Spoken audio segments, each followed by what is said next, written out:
يتكلمون يبدعون فوق البساط الأخضر. السكندري الرأسية يا راجل يا راجل، وحلوة حلوة حلوة. الله الله الله الله الله الله يا مؤمن، الله يا مؤمن زكريا. حلوة، هي رسالة سلام، رسالة محبة، رسالة تآخي، رسالة للشهداء.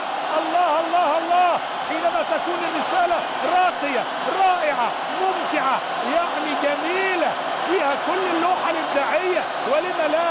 هل هناك احتفاء بالشهداء أجمل من أن يكون الاحتفاء بأرقى الكلمات وأجمل المعاني وأفضل السطور والكتابات؟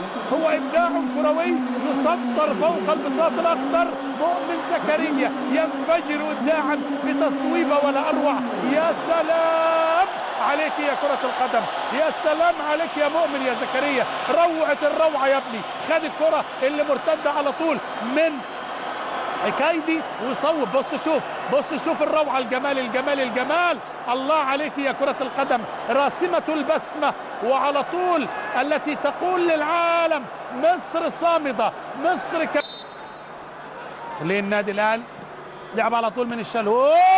جول جول جول احمد الشيخ. قلت لحضراتكم عملها في روما وهو موهوب مع الموهوب الشلهوب، عملوا ثنائيه هات وخد زي ما اوبلاك خد جول، انخيل مويا خد جول، والكل فرحان وسجدة شكر لرب العالمين. مفيش كلام. ساول اللاعب الاسباني هو اللي عمل الخطا. دي ساول رقم 8 داس على رجله كده وقعه، وعلى طول طبعا هذا اللاعب لعب لريال مدريد في الناشئين. الكرة معديه الكل وهي تخبط. الكرة بتحب احمد الشيخ، الكرة بتحب احمد الشيخ. بصوا شوفوا عدت ازاي، عدت من الكل، خبطت في رجله ودخلت، والكرة الى داخل المرمى. وحلوه حلوه مفيش كلام. كان احمد سامي كمان مكمل، كان احمد سامي مكمل، لكن هي جات له. وطبعا اصحاب الامس الاثنين كانوا في المقصه الموسم الماضي. هنا فرحه حلوه. راية الأمة العربية التي تقول لا للإرهاب وبأعلى الصوت. سامعين حضراتكم الجماهير تزأر في المدرجات. والهدف الأول، الهدف الأول ساول يحرز الهدف الأول مع الدقيقة 64 أو الدقيقة 14. ساول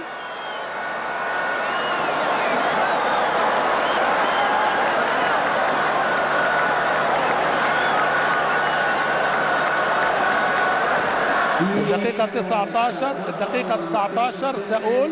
ادي كرة عرضية، ضربة رأسية حلوة محطوطة، عمل معاها المحاولة احمد عادل لكن عدت. 2-1 لهذا اللقاء. شوف نتأكد منها، نزل مكان احمد سامي هنتأكد. هادي على طول بيطلع منطقة وسط الملعب، في اكرم توفيق موجود، في ميدو جابر موجود، في احمد حمدي موجود، والضربه الراسيه والهدف الثاني. الهدف الثاني جريزمان يا ولد يا ولد. محمد عبد المنعم الصاعد الواعد، محمد عبد المنعم رقم 31 نزل في الدفاع في العمق الدفاعي. كان مختاره الكابتن حسام البدري لمباراه ادي هنا بالبوكس، لكن بترجع مره ثانيه وجريزمان بياخد الكره. شوفوها اهي، شوفوها مره ثانيه اتلعبت وعلى طول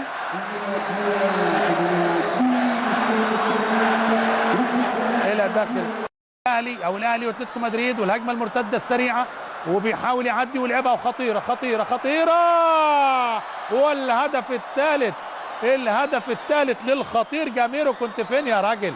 جاميرو كوريا بيقول له برافو. ادي جاميرو بيجيب وجريزمان كمان بيكلمه. ادي جريزمان اللي عليه بقول لحضراتكم يعني حوار وطلبات كده من عديد الانديه، انما جاميرو بيخطف الاضواء ويجيب الجول الثالث للفريق، الثاني له مع الدقيقه 82 من نص الملعب. الكره على طول يعني الهجمه المرتده ومفيش تسلل، وان كنا نسيب الكلام ده بقى للمونديالي جمال الغندور، لكن هي اختراق في العمق الدفاعي بشكل حلو. طالع احمد عادل ما يقدرش يعمل حاجه. جاميرو يتمكن من احراز الهدف الثالث، يؤكد به تفوق فريق اتلتيكو مدريد في الشوط الثاني على نجوم الاهلي.